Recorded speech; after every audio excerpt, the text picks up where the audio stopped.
Genuine কোনো কাজ করতে পারেন তাহলে অবশ্যই আপনাদের জন্য এটা একদমই ইজি একটা ব্যাপার। চলুন আর কথা না বাড়ি আসলে মূল ভিডিওটা শুরু করা যাক। আজকে যে প্রসেসটা নিয়ে আপনাদের সাথে আলোচনা করব, এই প্রসেসে আপনারা কাজ করবেন একটা, বাট আপনার আর্নিং হবে ডবল, অর্থাৎ দুইটা হচ্ছে আপনার আর্নিং। আপনি চাইলে সেটাকে ট্রিপলও করে ফেলতে পারেন। ওকে, যাই হোক আমি আপনাদেরকে একটু এক্সপ্লেন করি তাহলে আপনাদের একটু বুঝতে সুবিধা হবে। ওকে, আপনি ইউটিউবের জন্য ভিডিও বানাবেন। এখন বলতে পারেন এটা তো খুব কঠিন জিনিস। না, শুরুতেই ঘাবড়ে যাবেন না, আমি আপনাদেরকে একটু এক্সপ্লেন করে বলছি। ধরেন আমাদের সামনে কিন্তু প্রচুর পরিমাণে প্রোডাক্ট থাকে, সেটা কিচেন প্রোডাক্ট থেকে শুরু করে সেটা হচ্ছে আপনার ইলেকট্রনিক্স প্রোডাক্ট থেকে শুরু করে আমাদের কিন্তু প্রোডাক্টের কোনো শেষ নেই। আর এই বর্তমান সময়ে আমরা যখন কোনো প্রোডাক্ট কিনতে যাই আমরা কিন্তু রিভিউ দেখি অথবা টপ লিস্ট দেখি বা টপ চার্ট দেখি। ঠিক আছে, একটা এক্সাম্পল দিয়ে আপনাদেরকে একটু বোঝাই। ধরেন আপনি ফোন কিনতে যাবেন, তো সেই ক্ষেত্রে আপনি দেখতে চান যে 20 থেকে 30 হাজার টাকার মধ্যে সেরা ফোন কোনগুলা।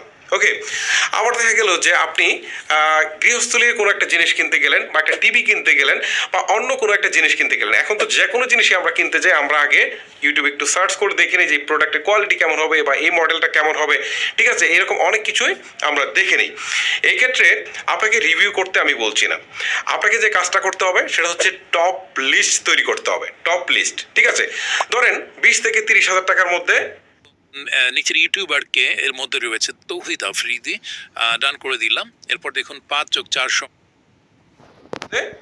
কোন ফোনগুলো সেরা। আবার দেখা গেল যে 10 থেকে 30 হাজার টাকার মধ্যে ক্যামেরার জন্য কোনগুলো সেরা। আবার দেখা গেল যে ধরেন এটা ফোনের কথা বলছি, ফোন ছাড়া হতে পারে TWS হতে পারে বা হতে পারে আপনার ফ্রিজ হতে পারে, হতে পারে একটা ফ্যান হতে পারে, হতে পারে হচ্ছে কি বলে এসি হতে পারে। এরকম যত প্রোডাক্ট আছে, শুধু ইলেকট্রনিক্স প্রোডাক্ট আমি সেটা বলছি না, যত ধরনের প্রোডাক্ট আছে সবগুলা প্রোডাক্টেরই কিন্তু বেস্ট কোয়ালিটি বা টপ চার্ট রয়েছে। ঠিক আছে, এখন আপনি এই টপ চার্টটা কোথায় পাবেন? এই জন্য আপনাকে অবশ্যই স্টাডি করতে হবে, অনেক বেশি স্টাডি করতে হবে।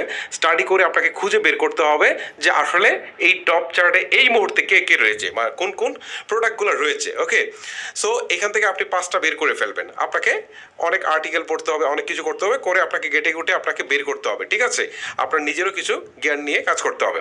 এখন এই টপ চার্টটাই আপনি হচ্ছে একটা ভিডিও আকারে প্রকাশ করবেন আপনার ইউটিউব চ্যানেলে। ওকে, এখন আপনি বলবেন যে আমার ইউটিউব চ্যানেল থেকে কি টাকা ইনকাম হবে? হ্যাঁ, ইউটিউব চ্যানেল থেকে আপনার টাকা ইনকাম হবে, তবে আপনার মূল টার্গেট কিন্তু এখানে